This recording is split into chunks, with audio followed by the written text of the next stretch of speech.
Hi friends, welcome to Indhu's kitchen. இன்னைக்கு நம்மளோட கிச்சன்ல ஹோட்டல் ஸ்டைல்ல இட்லி, தோசை, பொங்கலோட சேர்த்து சாப்பிட்ற மாதிரி ஒரு அருமையான டிஃபன் சாம்பார் எப்படி செய்கிறதுன்னு பார்க்கலாம்.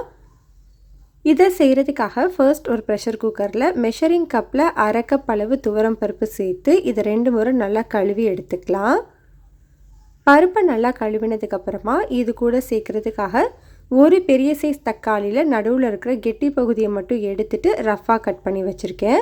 கூடவே 2 கத்திரிக்காய், காரத்துக்கு 2 பச்சை மிளகாயை கீறி வச்சுருக்கேன். கூடவே ஒரு மீடியம் சைஸ் கேரட்டை ரவுண்டாக கட் பண்ணி வச்சுருக்கேன். இது எல்லாத்தையுமே சேர்த்துக்கலாம். இது கூடவே ஒரு அரை டீஸ்பூன் அளவு மஞ்சள் தூள், இந்த காய்க்கு மட்டும் தேவையான அளவு உப்பு, ஒரு டீஸ்பூன் கல்லுப்பு சேர்த்துக்கலாம். கூடவே ஒரு 2 கப் அளவு தண்ணி சேர்த்து ப்ரெஷர் குக்கரில் மீடியம் ஹீட்டில் 4 விசில் வச்சு எடுத்துக்கோங்க. 4 விசிலுக்கு அப்புறமா ப்ரெஷர் ரிலீஸ் ஆனதுக்கப்புறம் ஓப்பன் பண்ணி வச்சுருக்கேன். பாருங்கள், பருப்பு காய் எல்லாமே நல்லா வெந்து வந்திருக்கு. இப்போது இந்த மாதிரி ஒரு மேஷர் வச்சோ அப்படி இல்லைன்னா ஒரு குழம்பு கரண்டி இல்லை மத்து வச்சோ நல்லா இந்த மாதிரி மசிச்சு விட்டுக்கோங்க. இந்த மாதிரி கன்சிஸ்டன்சி வர வரைக்கும் மசிச்சுட்டு தனியாக வச்சுக்கலாம். இப்போ ஒரு விழுது அரைச்சிக்கணும். அதுக்காக ஒரு மிக்சி ஜாரில் 2 டீஸ்பூன் அளவு மட்டும் சின்னதாக கட் பண்ண தேங்காய் சேர்த்துக்கலாம். கூடவே ஒரு மீடியம் சைஸ் தக்காளியை ரஃப்பாக கட் பண்ணிவிட்டு சேர்த்துக்கோங்க. இது கூட 1 டேபிள் ஸ்பூன் அளவு பொட்டுக்கடலை, கூடவே 1 டேபிள் ஸ்பூன் அளவு சாம்பார் பவுடர், வீட்டில் அரைச்சது கடையில் வாங்கினது எது வேணும்னாலும் யூஸ் பண்ணிக்கலாம்.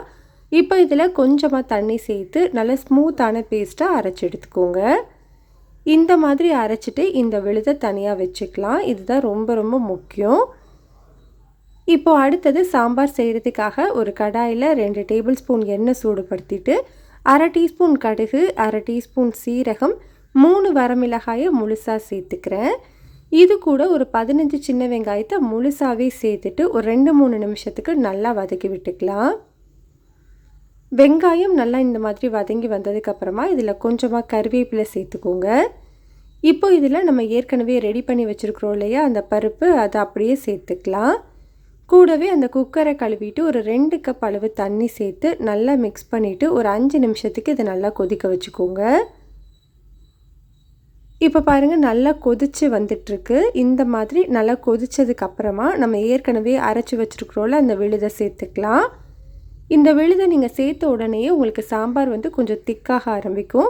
அதனால் மிக்சி ஜார் கழுவிட்டு இது கூட இன்னும் 1 கப் அளவு தண்ணி சேர்த்துக்கோங்க. தண்ணி சேர்த்து நல்லா மிக்ஸ் பண்ணிவிட்டு ஸ்டவ்வை மீடியம் ஹீட்லேயே வச்சுட்டு ஒரு 3லேருந்து 4 நிமிஷத்துக்கு நல்லா கொதிக்க வச்சுக்கலாம். இப்போ பாருங்கள், இது நல்லா கொதித்து வர ஆரம்பிச்சிருச்சு. இந்த டைமில் ஒரு சின்ன துண்டு புளியை ஒரு அரை கப் அளவு தண்ணியில் ஒரு 15 நிமிஷம் ஊற வச்சுருக்கேன். இதை நல்லா கரைச்சிட்டு இந்த புளி தண்ணியை மட்டும் சேர்த்துக்கலாம். நம்ம ஏற்கனவே ஒரு டீஸ்பூன் அளவு உப்பு சேர்த்துருந்தோம் இல்லையா, இப்போ பத்தாததுக்கு இன்னும் 1 டீஸ்பூன் அளவு உப்பு சேர்த்து நல்லா கலந்துட்டு ஒரு 5 நிமிஷத்துக்கு நல்லா கொதிக்க வச்சுக்கோங்க. நான் சாம்பார் பவுடர்லேயே பெருங்காயம் சேர்த்து தான் அரைச்சிருந்தேன். அதனால் தனியாக சேர்க்கலை. நீங்கள் சேர்க்கணும் அப்படின்னா இந்த டைமில் அரை டீஸ்பூன் பெருங்காயத்தூள் சேர்த்துக்கோங்க.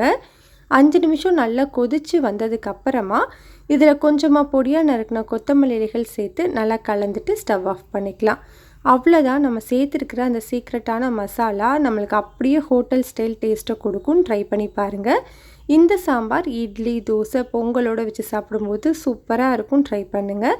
ரெசிபி பிடிச்சிருந்தால் லைக் பண்ணி, ஷேர் பண்ணி, சப்ஸ்கிரைப் பண்ணிக்கோங்க.